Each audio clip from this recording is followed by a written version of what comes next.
Hi, my name's Raven. This is my first YouTube video ever. I'm not quite exactly sure what all this channel is going to entail because I have quite a few interests and they're a little bit scattered, but I've really been feeling some type of way about the game Layers of Fear, so it seemed like the perfect time to start. I definitely don't think that the game was intended to be a remake of The Shining, but in my head when I imagine the creators of this game at the drawing board, I like to believe that they were like, yeah, we kind of got to give it like a Shining vibe.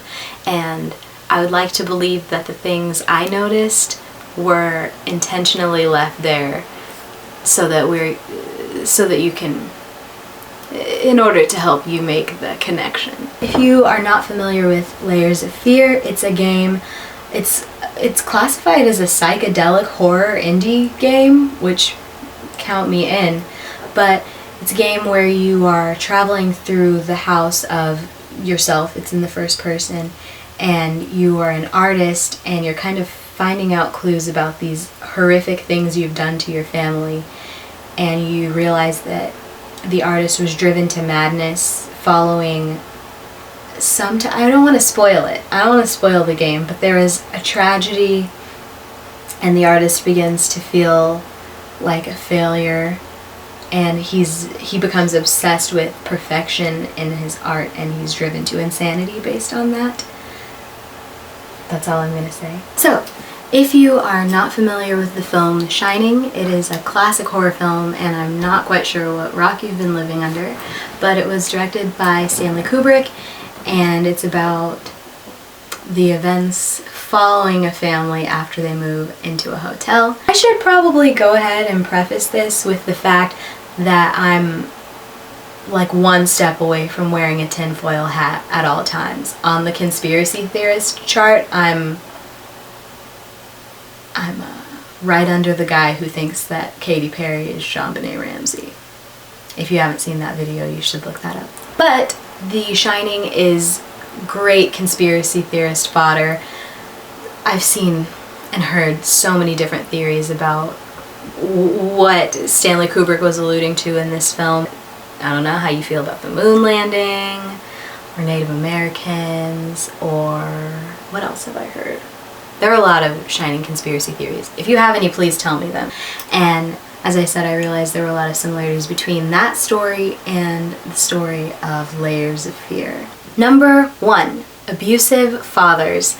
Your character in Layers of Fear is a highly abusive, possibly homicidal father who is driven to madness because he's trying to achieve perfection in his art, and he is not able to do so in The Shining. Jack is trying to become a successful writer, and he's suffering from writer's block, and he's taking that out on his wife and his children. His wife and his children. He only got one kid, what am I talking about? His wife and his son, by being incredibly abusive and terrifying. And then later, both of the fathers are driven to alcoholism. We have the iconic bar scene from The Shining, which we find out that Jack is an alcoholic. Jack, whose son is named Danny, by the way. That's a fun little Easter egg in the movie. And then there are several parts of Layers of Fear that indicate that your character is suffering from alcoholism and lashes out on his family when he drinks. That has been such a classic archetype in literature and film and television of just an inadequate father who's driven to madness and alcoholism and abuse because of his own inadequacy. Another similarity I noticed between Layers of Fear and The Shining is that both of the protagonists, both of the insane father figure characters are driven by these little mantras they give themselves. Whenever we're able to see what's going on behind Jack's typewriter in The Shining, he's obsessively typing the same line. And in Layers of Fear, there are a lot of times when you'll see that you, the protagonist, the artist, has written some type of cryptic message to himself, and then there's also a scene where you can see that he's typed something up, and it's very strange and like repetitive. Long hallways are also a commonality shared by this game. And that could be due to the fact that they just both belong to the horror genre, because there's nothing scarier than just looking down a long, dark hallway and having to proceed down it, not knowing what's around you, not knowing what's in store. There's a scene in The Shining when Jack is being questioned about the bruises around his son's neck, and he's saying that the son must have done it to himself, and there's this creepy baby laughing that comes on in the distance, and then there are several parts of Layers of Fear where there's just the little baby laugh, just send chills down your spine. Why is baby laughing so effective? It can be so creepy, but then it also makes for like a banging ass beat. R.I.P. Aaliyah. We'll insert some of that music here just because we need that throwback. I think we all need that for a minute. Just basking in Aaliyah. Okay. There are also instances of things appearing and disappearing in Layers of Fear and The Shining. Now this is definitely more built into Layers of Fear. From the minute you start exploring this house, you become disoriented. You'll come back to a wall that was there before and the painting has changed, or you'll go back to a certain room and things are just different enough to freak you out, or they're completely different. Sometimes a room will be upside down. That's definitely purposeful within Layers of Fear. Now you can chalk it up to just a goof on the filmmaker's part in The Shining, or if you think that everything Stanley Kubrick did was as intentional as I believe it was, that's definitely something within The Shining. There's a specific scene I'm thinking of where Jack is typing and we see him, and then it pans to his wife, and then it pans back to him, and a chair that was behind him is no longer there. And we see his wife again, and we pan back to him, and then the chair has reappeared. So, just a little, I don't know, it's an effective way to make people feel like they're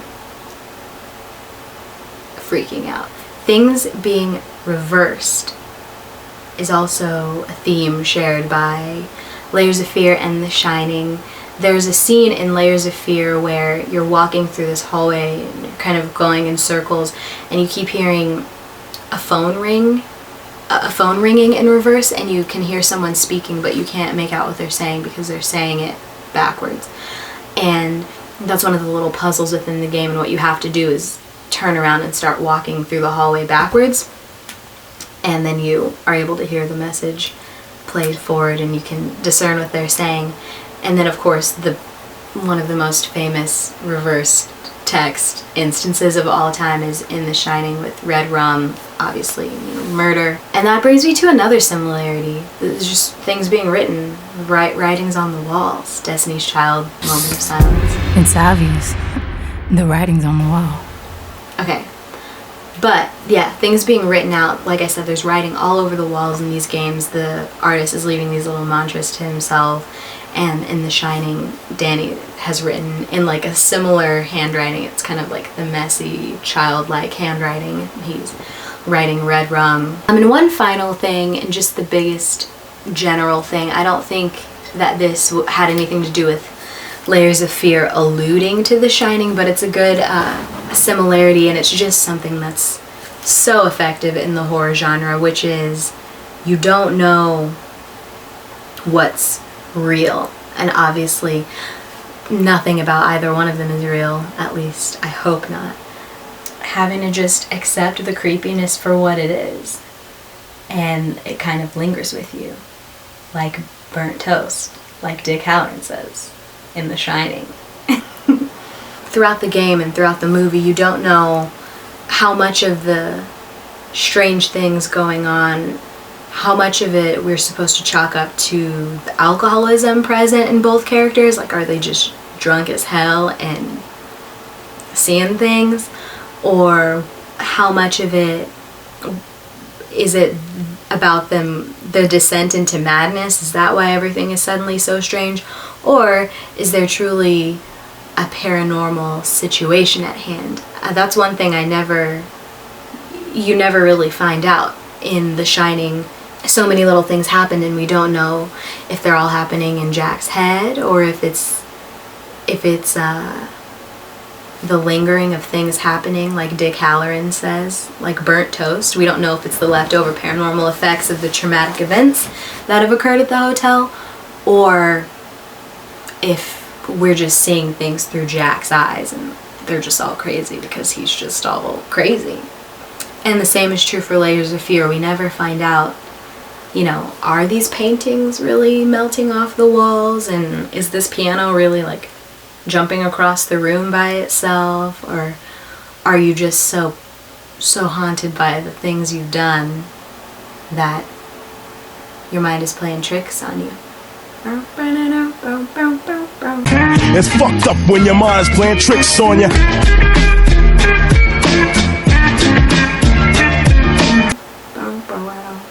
Ghetto Boys, another hip-hop reference. Maybe that's what this channel should be about. Hip-hop and video games and horror. If you have also played this game and you have anything to add to what I've been saying, if you see any shining in the game, I would love to hear from you. If you would like to comment below and tell me, or even if not, just tell me your experiences with the game, or tell me your experiences with the movie, because I love talking about and thinking about both of those things.